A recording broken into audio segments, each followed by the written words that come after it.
Tonight we begin a series of 4 special segments on organized crime and organized labor. Many union leaders deny that there is any connection, but Brian Ross has talked with a lot of people who say there is. Here is his first report. New York City. In the last 2 years, a boomtown for people in the construction business. In Manhattan alone, 29 new skyscrapers going up, new hotels, a convention center, more than $1 billion in major projects. And on the side streets, hundreds of millions more are being spent to renovate old townhouses and apartment buildings. The construction boom has meant a lot to New York City. More taxes, more jobs. And it has helped to make this man one of the most successful hoodlums and labor racketeers in the country.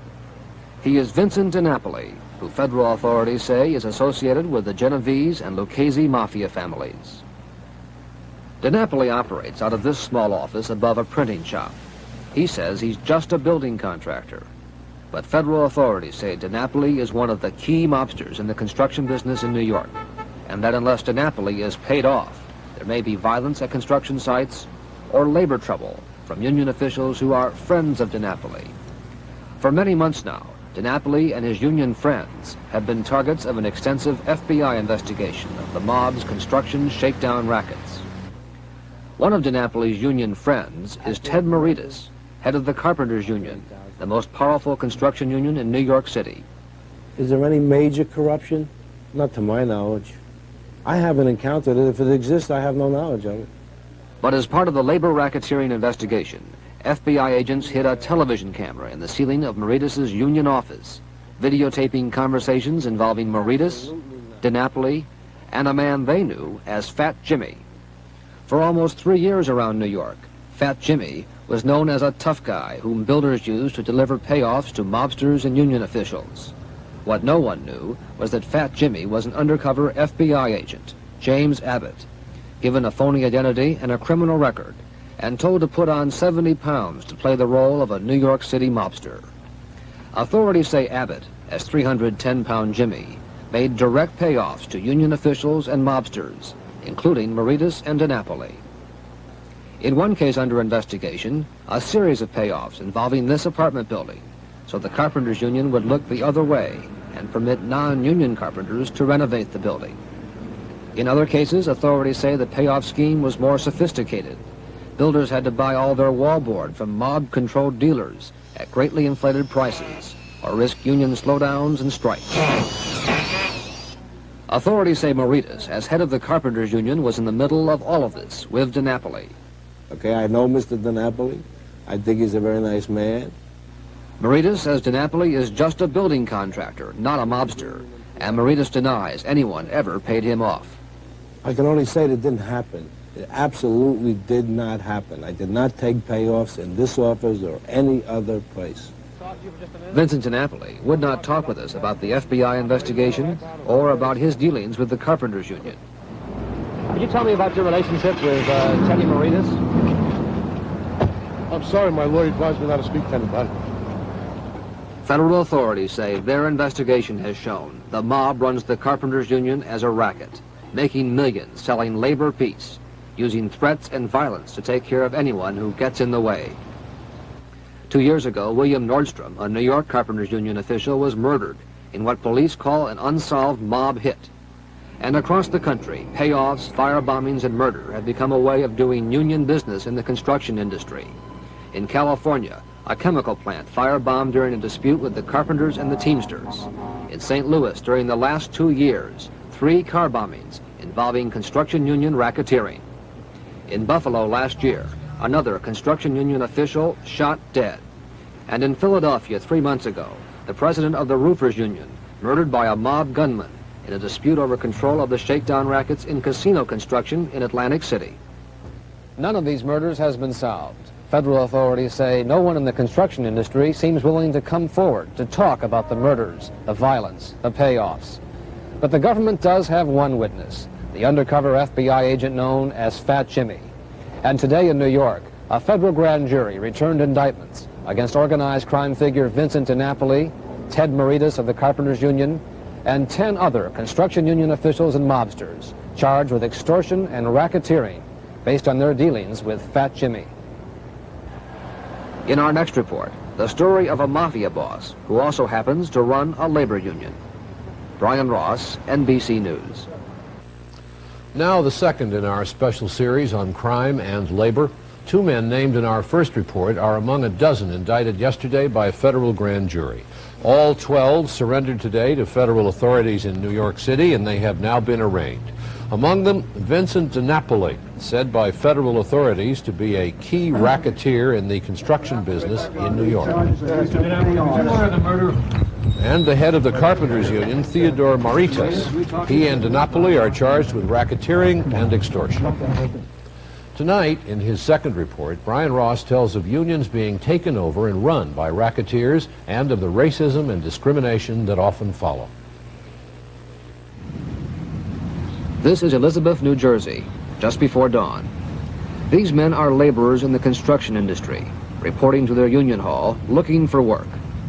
They are members of the laborers union, and it is the business manager of this laborers union local who decides who will work. The business manager is the man with the cigar in this picture, John Riggi, who federal authorities say also happens to be the mafia boss of this part of New Jersey. Authorities say Riggi is just one of a number of gangsters and thugs who run laborers union locals all over the country, giving the mob control over thousands of jobs and millions of dollars in union dues and pension money. Riggi would not talk with NBC News. Wakil Abdunafi is one of the few members of the laborers local to challenge Riggi's power. Abdunafi is now working on a lawsuit against Riggi and the laborers union, charging racial discrimination and racketeering in the union. For the last 2 years, Abdunafi says he has gone to the union hall every morning, but he hasn't been given a single day's work by Riggi. Used to leave the hall every morning and turn around and look at me and smile and say, "Stick around, fellas," as though it was a big joke. Abdunafi says the blacks in Riggi's local are victims of both racketeering and racism. That he thinks he's bigger than the Civil Rights Act. He actually thinks that the union belongs to him. And that's what he will tell you, that the union belongs to him. Across this country, at one union construction site after another, blacks find themselves up against racketeering and racial discrimination. The highly paid skilled jobs still go mostly to whites. And for the most part, blacks get union jobs as laborers, helpers, plasterers' helpers, plumbers' helpers, carpenters' helpers.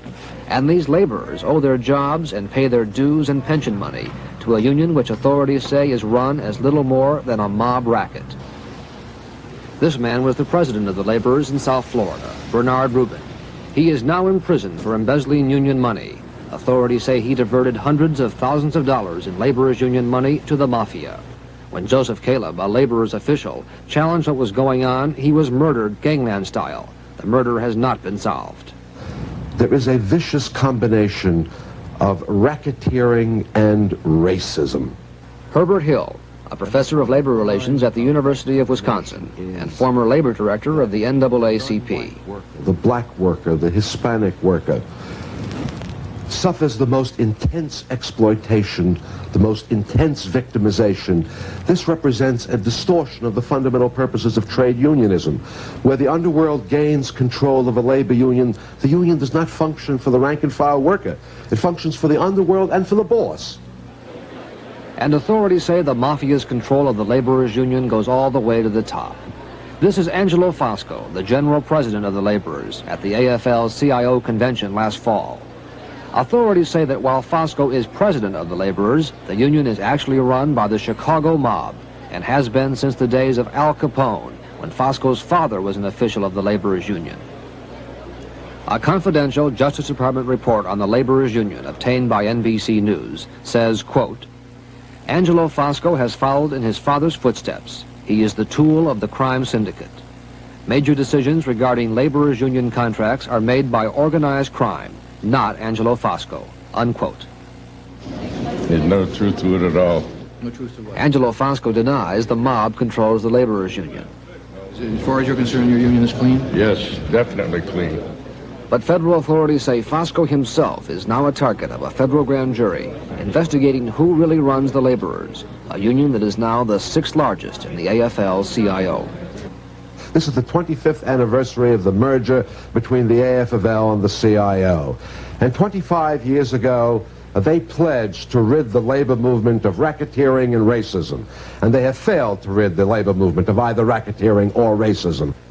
In our next report, the story of this AFL-CIO union leader who the federal government so far has spent $6 million to convict and put in prison.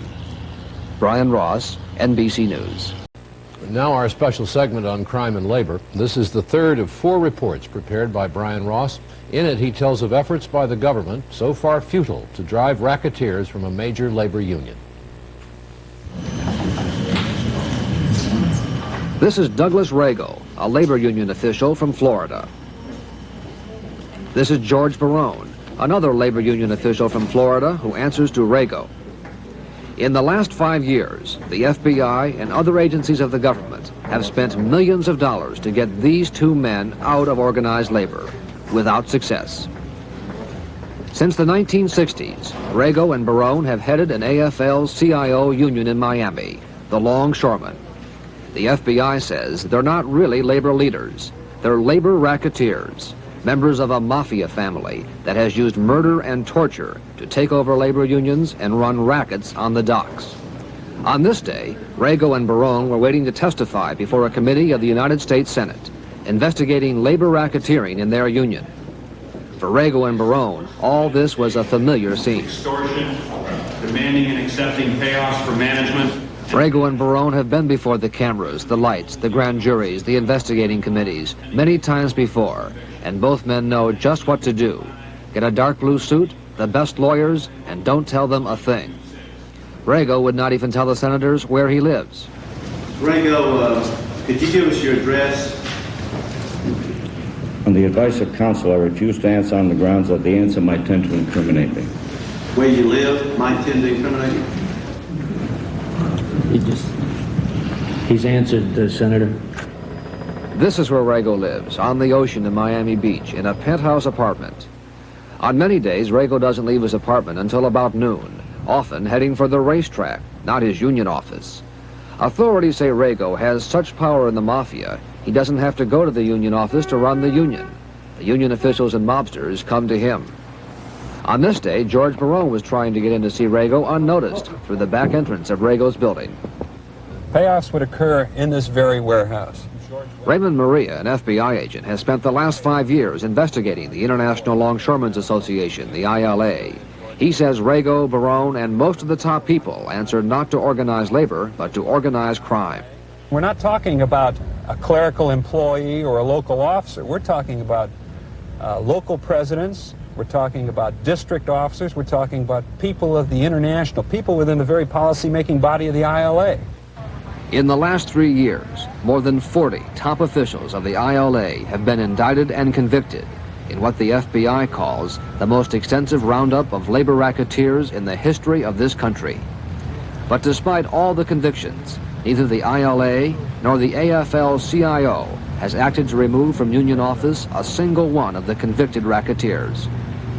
The president of the ILA, Thomas Teddy Gleason, who was not indicted, became angry when asked why convicted ILA officials are allowed to remain in office. Just leave me alone. The president of the AFL-CIO, Lane Kirkland, says there's no need for action against the ILA because there is no proof the union is corrupt. If the union is shown to be dominated by corrupt influences, it's our obligation to move against that union, yes. Do you plan any action against the International Longshoremen's Association? No, I do not. I do not believe the International Longshoremen's Association is dominated by corrupt influences. It happens to be my own union. But in port after port, federal authorities say the ILA is the mob's union, and that the hoodlums and racketeers who really run the union seem to have survived yet another investigation. We convicted only the most visible, that there are some insulated people, higher-ranking mob figures, who were not prosecuted. Does that mean that it's still business as usual here? Yes, I believe it's still business as usual. We have no reason to conclude otherwise. George Barone has been convicted of racketeering and sentenced to 15 years in prison. But Barone is still in union office while he appeals, an appeal expected to take at least another year. There are no charges pending against Douglas Rago. Authorities say if his partner Barone does have to go to prison, it will just mean that Rago may have to spend a little less time at the racetrack and a little more time at the union office, looking after the mafia's interest in the International Longshoremen's Association. In our next report, the mob's control over some of the top men in the AFL-CIO. Brian Ross, NBC News. And finally this evening, the last in our series of special segments on the activities of organized crime in the American labor movement. Tonight, Brian Ross's report focuses on the AFL-CIO and on its record of dealing with criminal elements. The action that we're taking. This is the AFL-CIO in convention in Washington last fall. The leaders of the American labor movement meeting to discuss presidential politics, international trade unionism, the nation's economy. What wasn't on the agenda? The troublesome issue of gangsterism in labor. The growing number of AFL-CIO union leaders who federal authorities say answer not to organized labor, but to organized crime. This man doesn't attend AFL-CIO conventions, but authorities say he is one of the most powerful figures in organized labor today. He is Jackie Cerrone, identified as the boss of the mafia in Chicago, seen here out for a walk with his guard dog and bodyguard.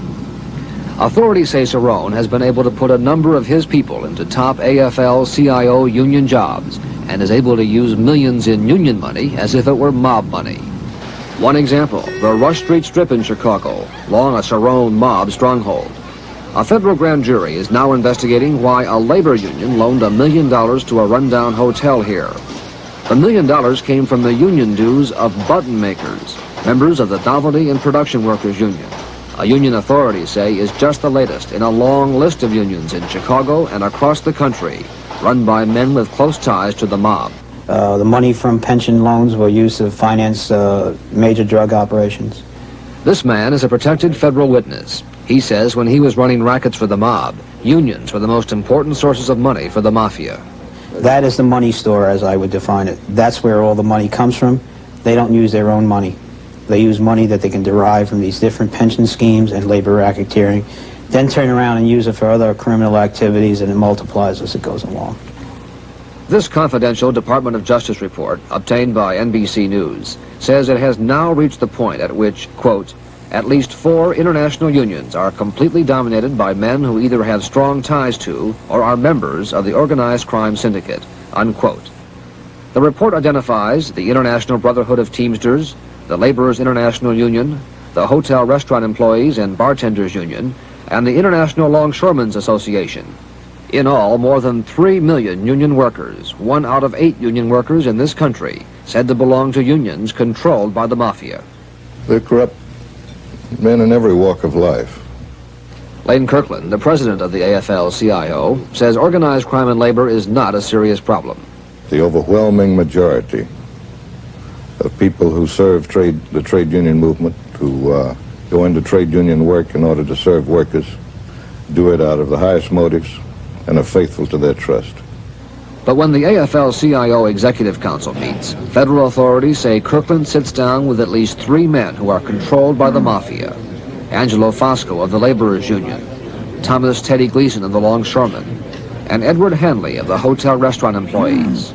All 3 have denied ties to the mob, but in each case there is a long record of racketeering in their unions, and there's been no action against them by the AFL-CIO. Herbert Hill, professor of labor relations at the University of Wisconsin.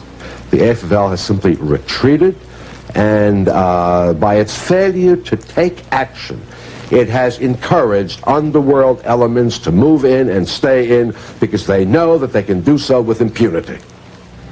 As we've reported this week, the AFL-CIO has done nothing about the mob's control of the longshoremen, despite the convictions of most of the top officers of the union.